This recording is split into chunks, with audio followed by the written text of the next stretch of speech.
Hello and welcome back to Tutorial 1, Monitoring Resting Stability of the Chronic Cardiopulmonary Conditions Care Path Tutorials.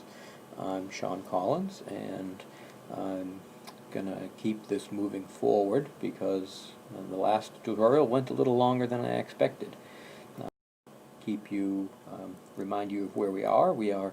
This is Lecture 1, Monitoring Resting Stability of the 7 lectures that are 7 tutorials. And today we're talking about stability, a physiological concept having to do with homeostasis.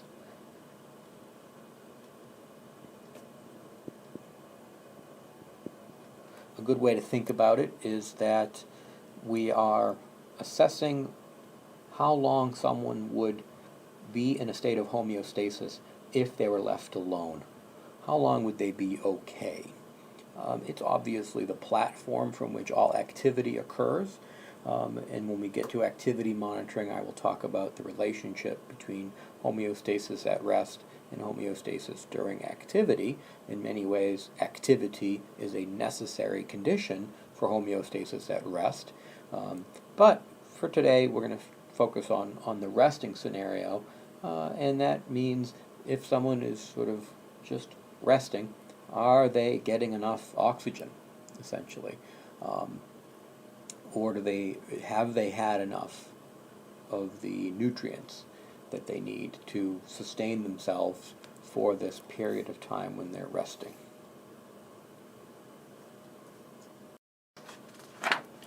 To remind you, from the algorithm, we're really dealing with the top portion here.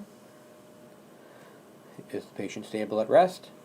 If they are not, then what are the options for intervention? And if they are, we move on. During this tutorial, we will talk about what signs and symptoms we may look for in order to identify that there's indications that someone is not stable at rest. Probably avoiding a long discussion about any obvious signs of resting instability.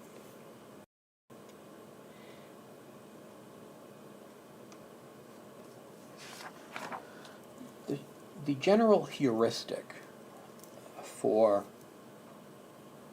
analyzing stability at rest is that unusual findings get attention. So we'll call this the first heuristic. Unusual findings get attention.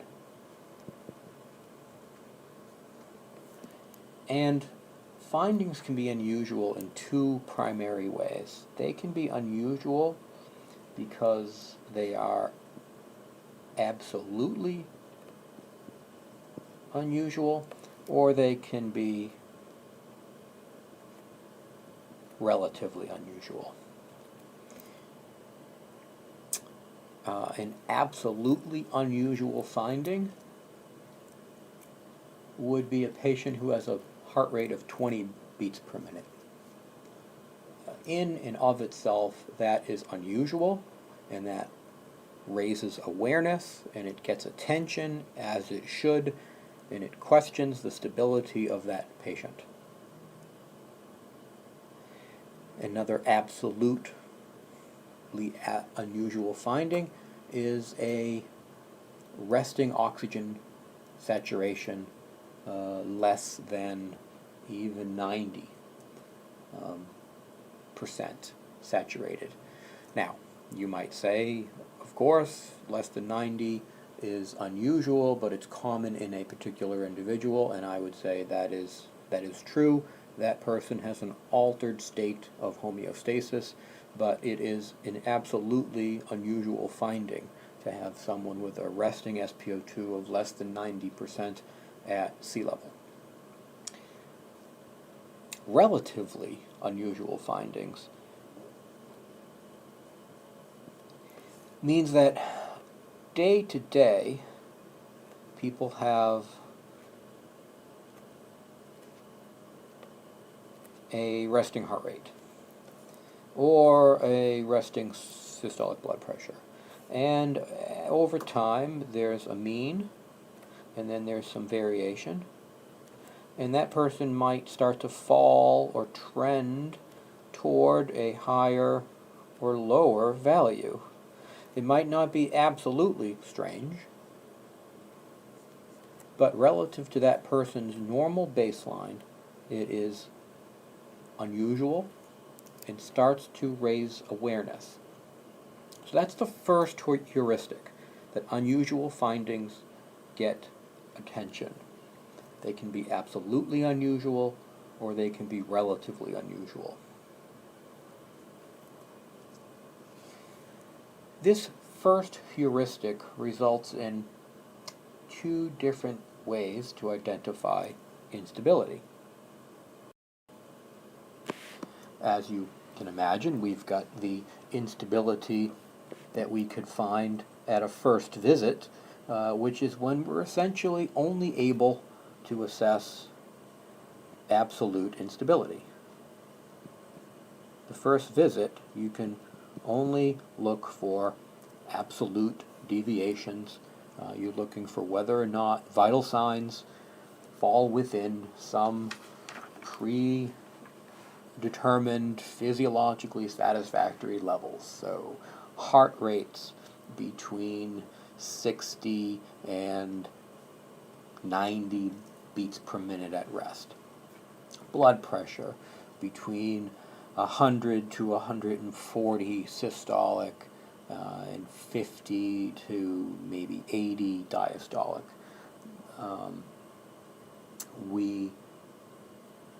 Edema, respiratory rate, pulse oximetry greater than 90%. These are clear lung sounds, normal pulse rhythm. Those are commonly assessed vital signs, physiological variables that we could look for being outside of some normal range. Whether they be high or low, they would get attention. We would be aware. So first visit, absolute. Following the first visit, we can start thinking about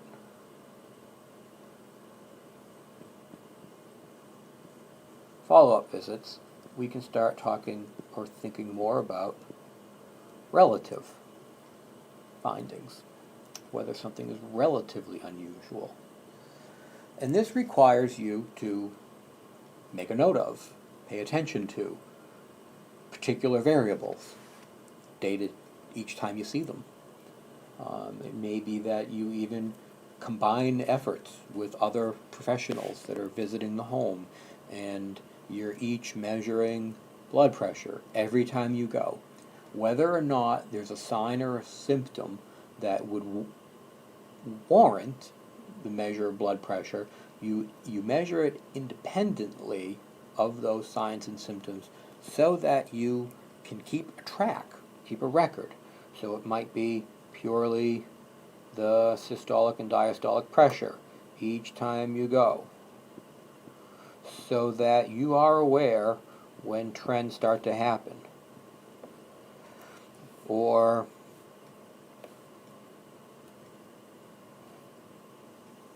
if you wait for symptoms and you don't start taking it until here, then you might have missed these two opportunities to notice an upward swing in those parameters. There are certain factors that are very helpful. So with heart failure, blood pressure, pulse rate, pulse rhythm, pulse strength, orthostatic changes in blood pressure are all very and lung sounds are all very important variables for monitoring each time you go, so that if there's a change in those variables, you can recognize it early. It may not initially lead to action the first time you see a deviation, but if they continue to trend in the direction, then you would pay attention. And you would start to maybe look for other signs, or let a professional know, another professional know that you noticed this trend, that they might pay attention to it. Other signs that you might look at that point, you could take a closer look at edema. If you're not watching that regularly, you could take a closer look at lung sounds. You could take a closer look at weight.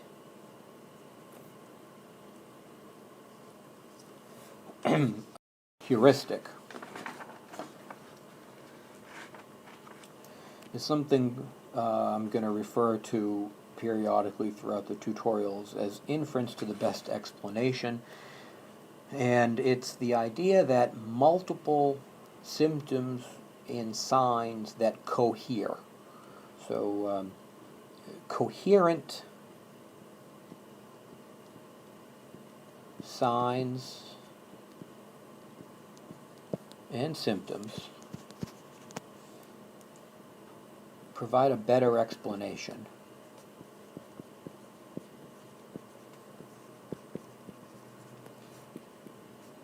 To possible cause. So inference to the best explanation says basically that variable X causes an effect Y. Cause, effect. When you're examining signs and symptoms, you're examining effects. And a single effect does not automatically lead to the inference of a particular cause. But a set of effects builds a better explanation for a particular cause and results in inference to the best explanation. So shortness of breath alone does not infer the cause of heart failure. However, shortness of breath with a reduction in systolic blood pressure and a reduction in the pulse pressure and a increase in the resting heart rate and crackles and increased edema. The more of these signs of heart failure that you have, the greater the inference to the explanatory framework of heart failure. And this is something to keep in mind in the ongoing assessment of a patient's stability at rest.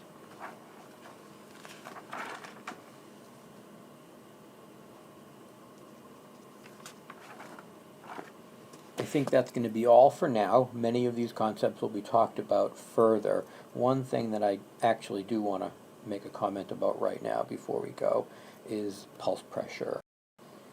So quickly before the end of this, when you take a blood pressure, you get the systolic blood pressure, and then you get the diastolic blood pressure.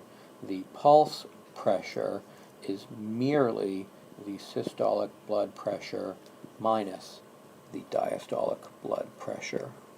So in a normal circumstance, we're looking at pulse pressures are normally about 30 to 50 millimeters of mercury.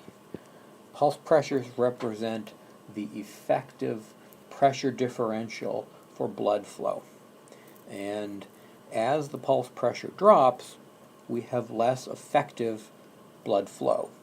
And What can happen with patients who have heart failure is that they have a creeping up of diastolic blood pressure and a creeping down of systolic blood pressure. Hopefully they never meet, because that would be very bad. Systolic blood pressure drops because of a reduction in cardiac output. Diastolic blood pressure goes up because of an increase in peripheral resistance to flow, oftentimes associated with edema. We will talk about this a bit more when we get to activity tolerance. Thank you.